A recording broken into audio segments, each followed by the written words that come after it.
Dentro del apartado Ventas del menú encontramos Gestión de documentos. Aquí podremos localizar todas aquellas tablas que hagan referencia a los documentos relacionados con la venta de artículos o materiales al cliente. Las tablas documentos, gestión de cobros, remesas de cobros y generar documento serán explicadas en un apartado concreto. A continuación, hablaremos sobre la estructura de las restantes tablas documentos. Estas tablas comparten una estructura común que las define como tablas documentos. Explicaremos su subdivisión y particularidades de este modelo de tabla.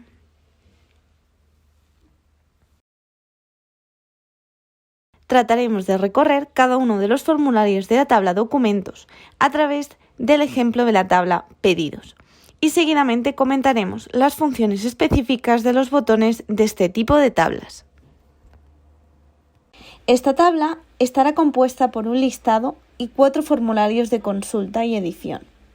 A su vez, aparte de los botones generales localizados en la parte superior izquierda, encontramos unos botones con funciones concretas, que serán características de todas aquellas tablas de documentos.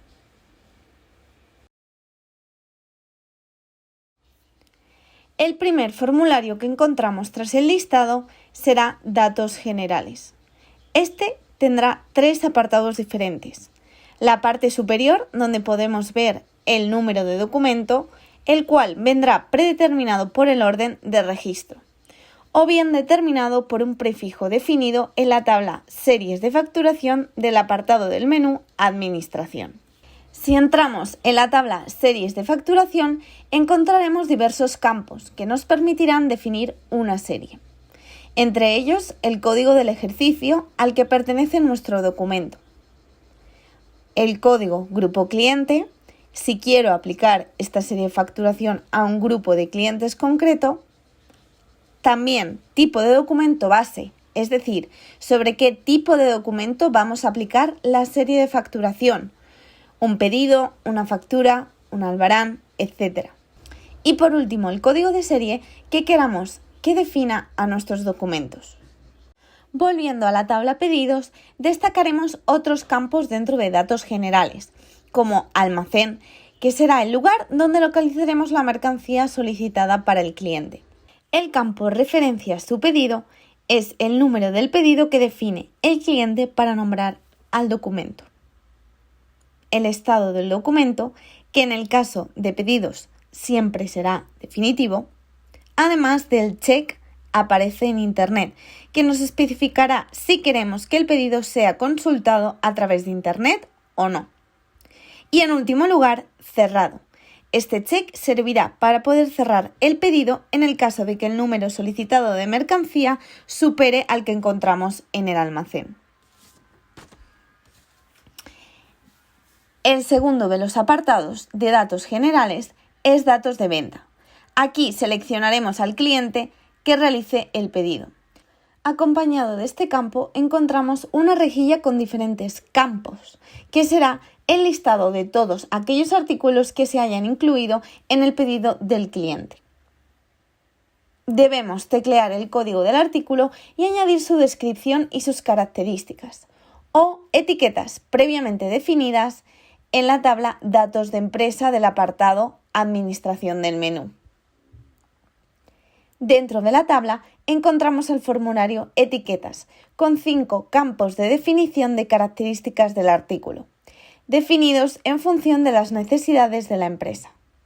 Retornando a pedidos, datos generales a la parte inferior del listado de rejilla, una vez introducidos los datos, el programa llevará a cabo el sumatorio del total y esquematizará las cifras en la parte inferior derecha de la pantalla. Los 3 formularios de consulta y edición que encontramos después de datos generales son datos de entrega, datos de facturación y datos financieros. Estos formularios se autorrellenarán una vez seleccionado un cliente en el formulario Datos generales. Sin embargo, si alguno de los datos del cliente o de la facturación ha variado, podremos editarlo a través de estos formularios de edición y consulta.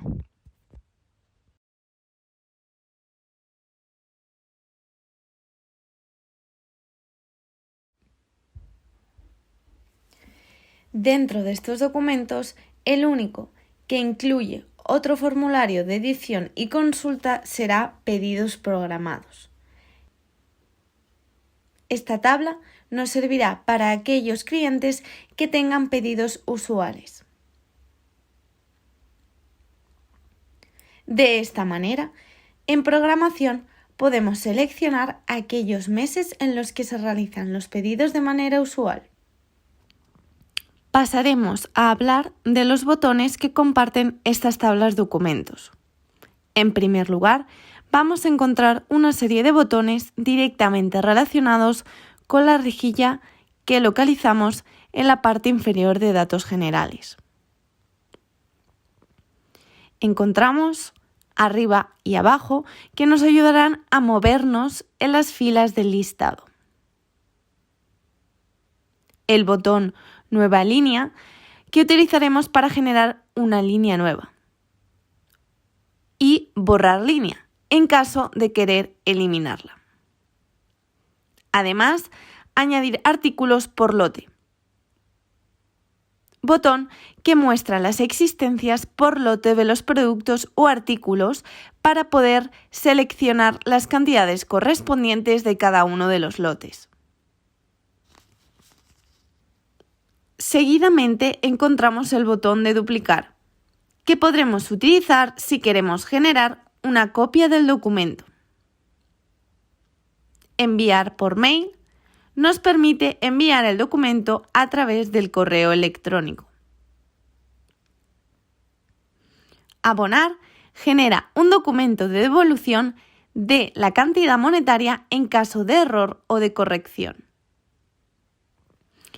Historial de documento crea un listado de los diferentes documentos en los que se localiza el documento generado en esta tabla.